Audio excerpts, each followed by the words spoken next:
Well, let's talk now to Jorge Heine, the former Chilean government minister and ambassador to China.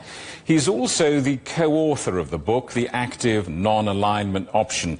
Jorge, welcome to the programme. Good to see you. Just for the outsiders, just how significant is this meeting and how significant are these talks? Well, I would say it is very significant. This points to the increasing role that China is playing in global issues. Of course, it follows up on what a couple of years ago, the role that China played in leading to a rapprochement and the reopening of diplomatic relations between Iran and Saudi Arabia.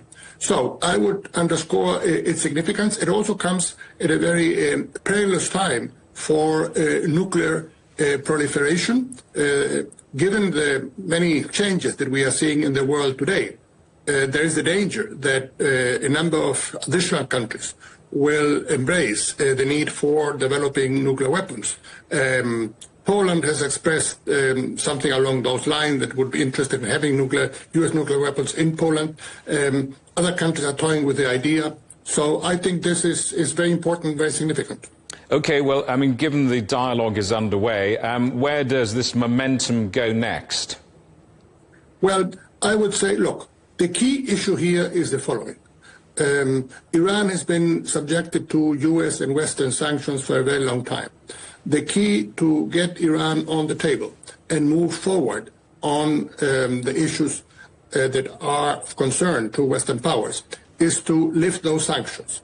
The key mistake that was made by the Biden administration when it tried to do that in early 21 was that they said, no, we are not going to lift the sanctions. We negotiate first, and then we see what we do about the sanction. Well, that was obviously a non-starter. So that, it seems to me, is the key issue that we ought to keep in mind. How will all of this be perceived in Washington? Will the U.S. re-enter nuclear negotiations with Iran following this, do you think, or is that not going to happen? Well, I think this should be a wake-up call. It should tell Washington that unless it does something, it will be China and Russia that will be moving in and trying to move forward on this issue. So I remain hopeful that this will be a wake-up call and that the Trump administration will seriously consider the lifting of sanctions. If that is so, how much does this meeting in Beijing perhaps indicate a shift in global diplomatic alliances?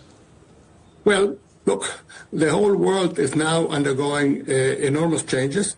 There is talk about Canada joining the European Union, which gives an indication of the significance of these shifts.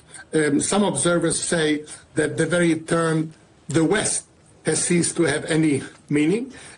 NATO, of course, is in a serious crisis. So I think this meeting in Beijing is an expression of these monumental changes that we are seeing in world affairs.